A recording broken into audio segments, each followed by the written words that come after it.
Imagine giving away your childhood teddy bear to comfort a sick little boy and discovering the next day that he's the son of a billionaire. What happens next will leave you in tears and prove that one small act of kindness can change countless lives. Stay with me for this incredible true story. He looked so tiny under those white hospital sheets, clutching nothing but tears. Amara, a young black woman with warm brown eyes and a bright smile, moved slowly down the sterile hallway of St. Mary's Children's Hospital. The floors gleamed under the harsh fluorescent lights, and the faint smell of antiseptic hung in the air. The soft beep of machines and murmured voices of nurses drifted around her as she passed room after room. She was there that day as a volunteer, something she'd started doing every Saturday ever since her mother had been treated at St. Mary's years earlier.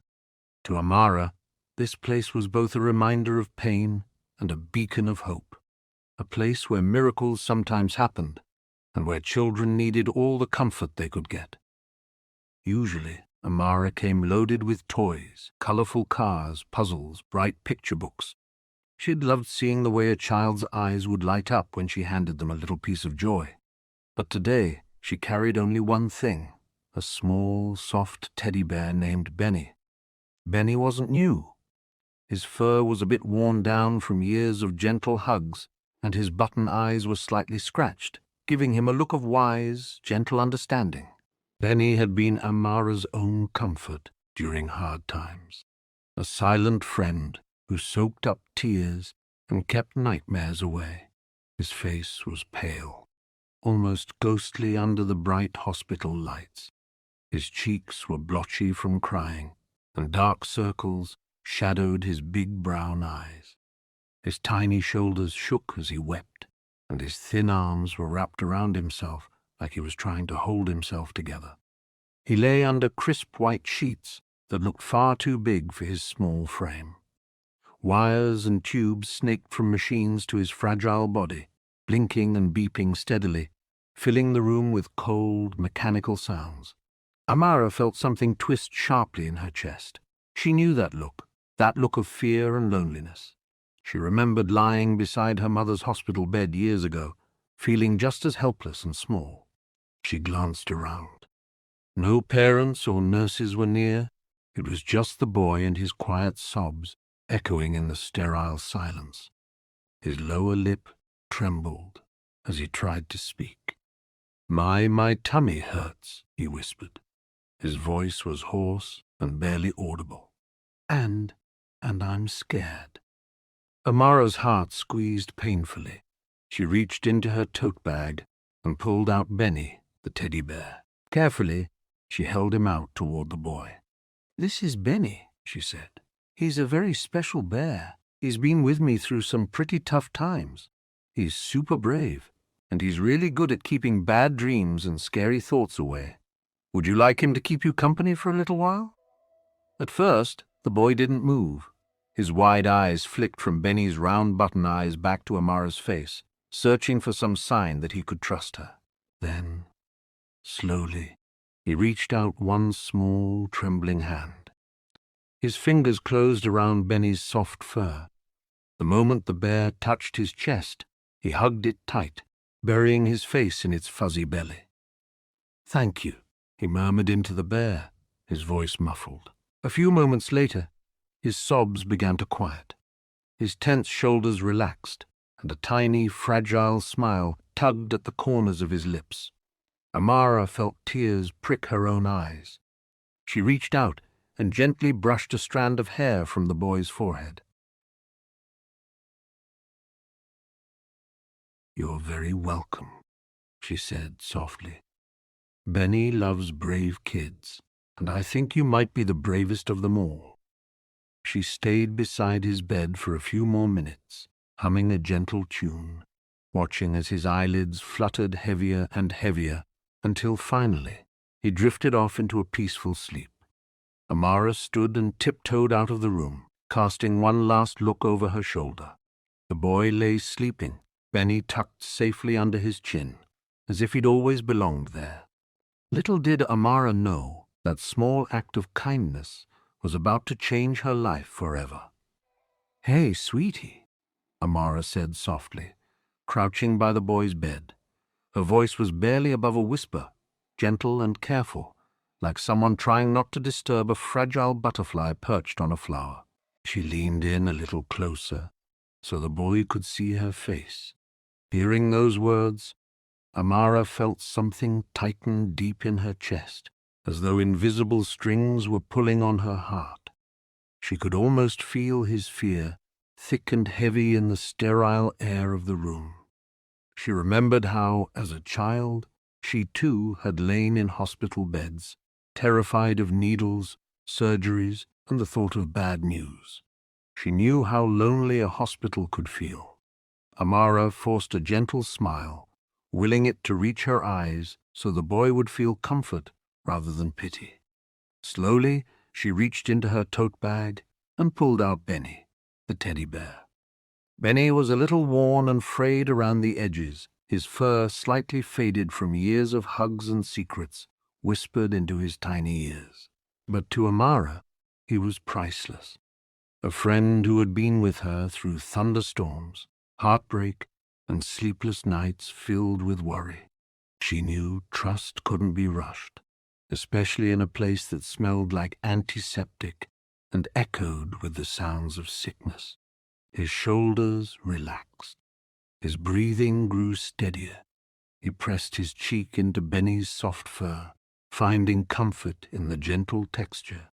"Thank you," he murmured after a moment, his voice muffled against the teddy bear. His eyes peeked out over Benny's fuzzy head, filled with gratitude and the slightest glimmer of hope. Amara felt tears pricking at the corners of her own eyes. She reached out and gently stroked his hair, careful not to touch any medical tubes or wires. His hair was soft and fine beneath her fingertips, like silk. "You're very welcome," she said, her voice warm and soothing. "Benny loves brave kids like you, and I think you're one of the bravest kids I've ever met." The boy blinked up at her, looking surprised as though no one had ever called him brave before. A shy, almost invisible smile tugged at the corners of his lips, like sunshine breaking through clouds. Amara stayed by his side for a few more minutes, humming a soft tune that her mother used to sing to her when she was sick. The melody wrapped around the small hospital room like a comforting blanket, pushing away the cold, sterile feeling. She hummed. The boy's eyelids grew heavier and heavier. Benny was tucked under his chin, the bear's head resting gently against his cheek. Little by little, the boy's breathing slowed until finally his eyes fluttered closed, and he drifted into a peaceful sleep.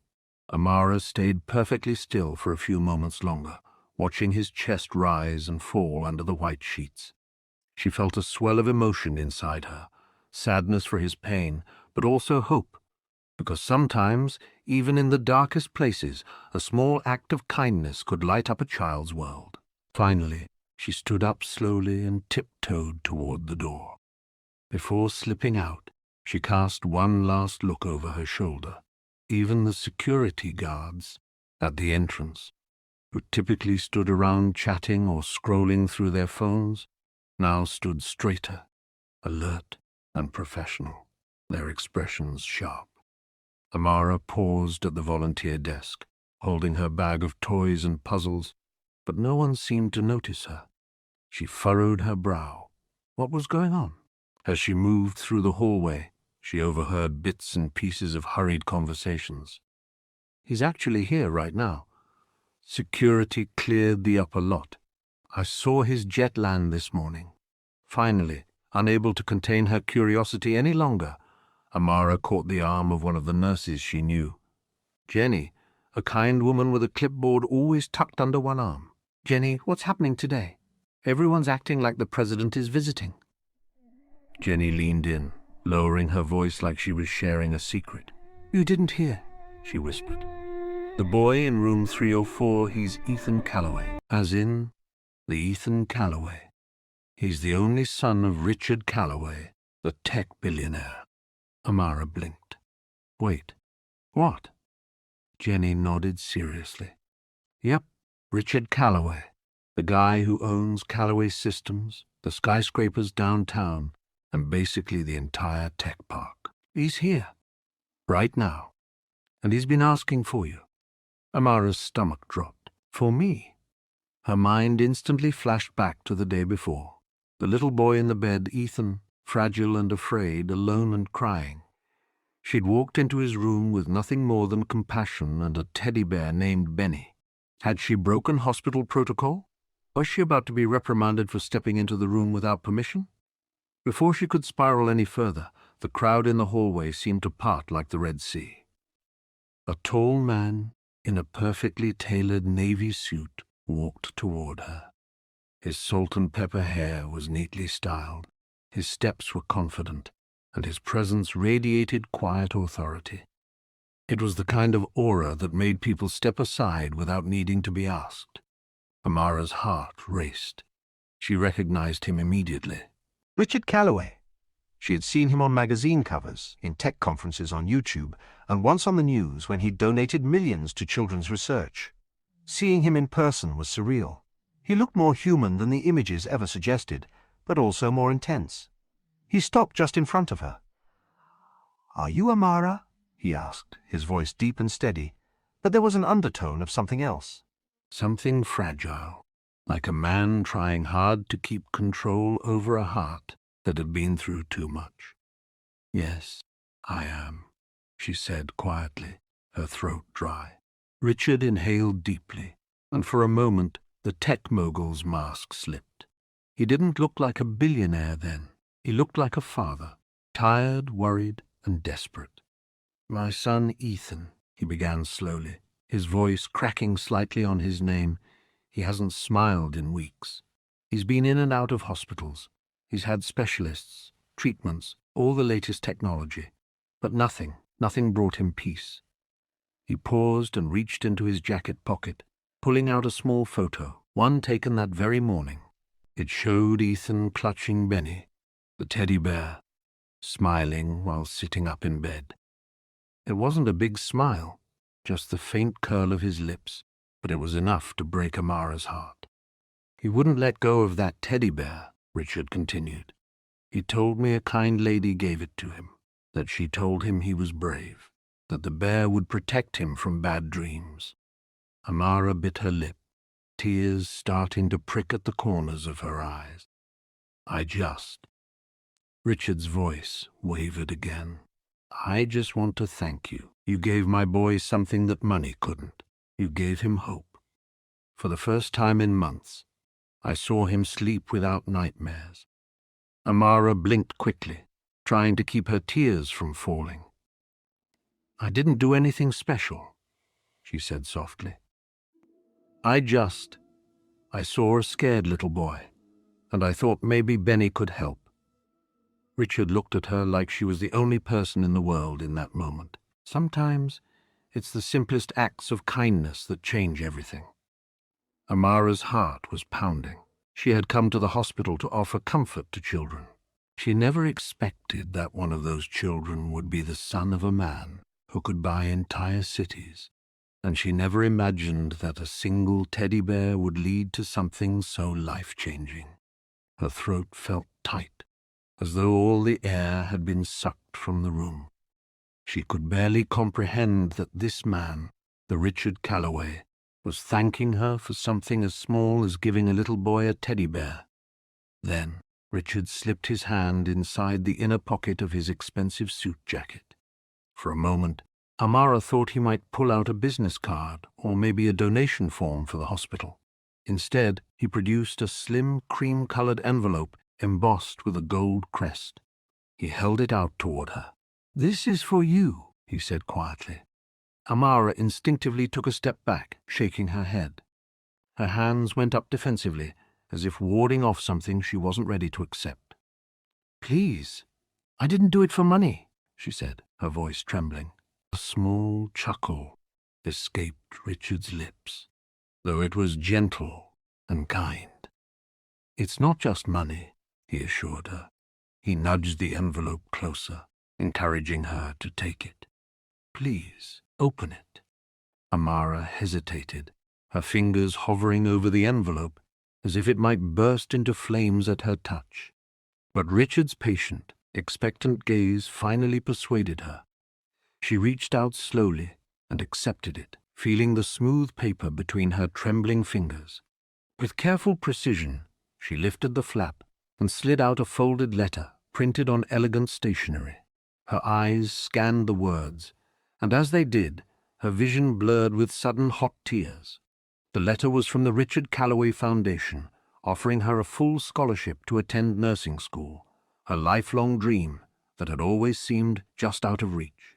The words felt unreal, like something out of a fairy tale. But that wasn't all.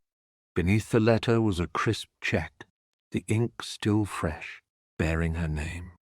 She blinked, then blinked again to be sure she was reading it correctly. $100,000. It was more money than she had ever seen at once in her entire life. Enough to help her mother with medical bills, enough to keep the lights on, the fridge full, and even allow Amara to keep volunteering without worrying about working multiple jobs. Her hand flew to her mouth as a sob escaped her lips. "Mr. Calloway, this is too much," she managed to say, shaking her head as tears slipped down her cheeks. "I don't deserve this."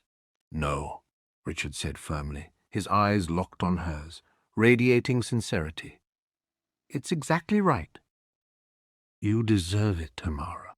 He stepped closer, lowering his voice to a soft murmur meant just for her.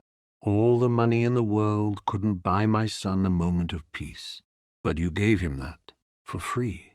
You showed him love, compassion, and hope when he needed it the most.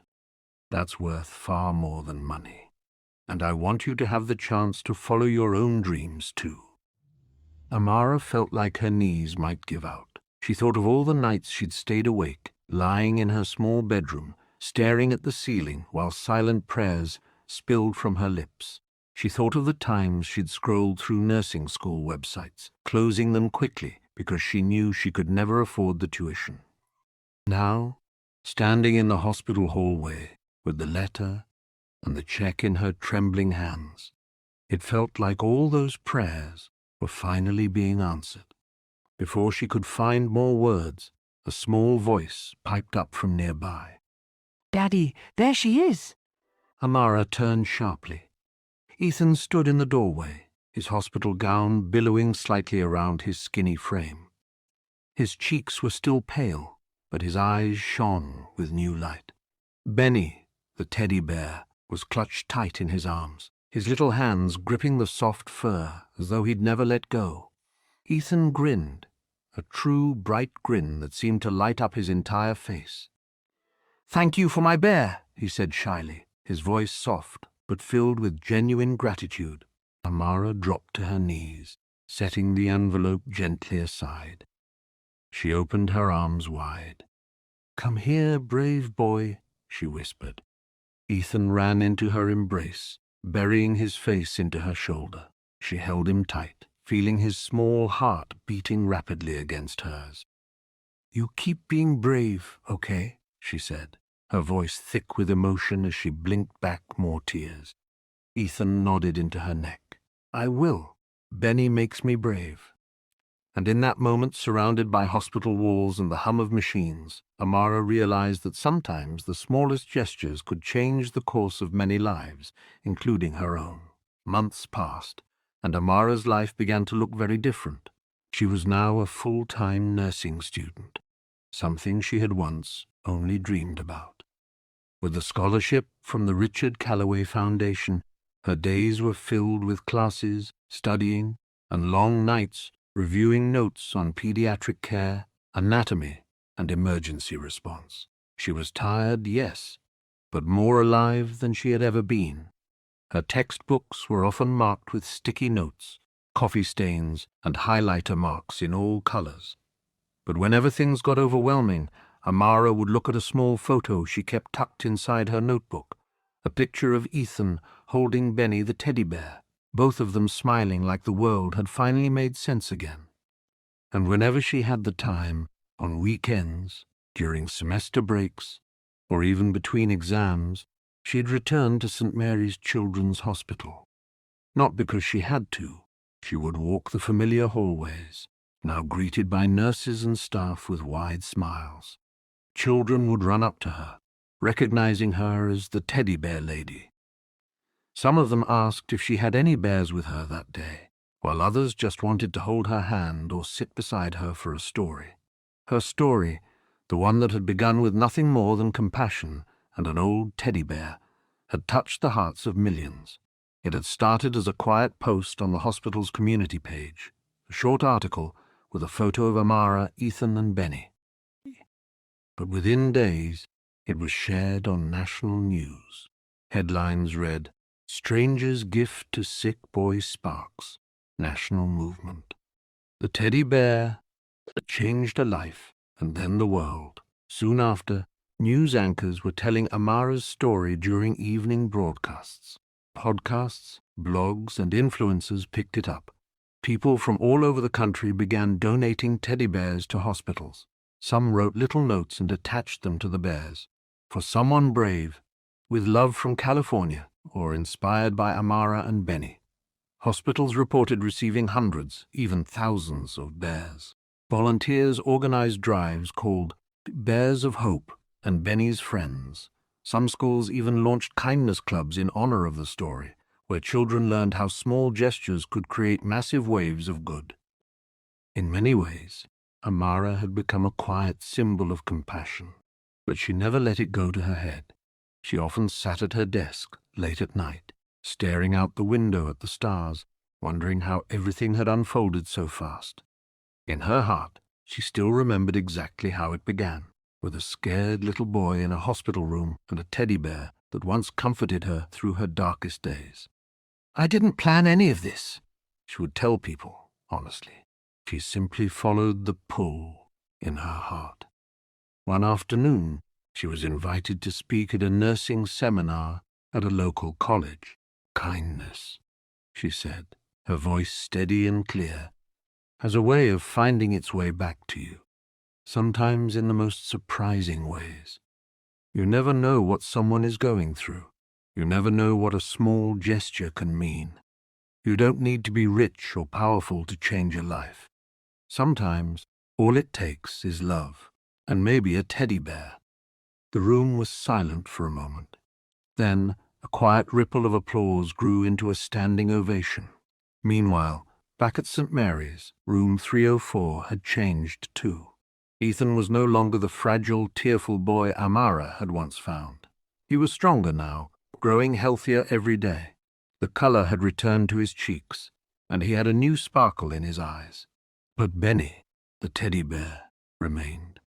If you enjoyed this story and want more inspiring tales that remind us of the power of compassion, don't forget to hit that like button, subscribe to my channel, and turn on the notification bell so you never miss a story.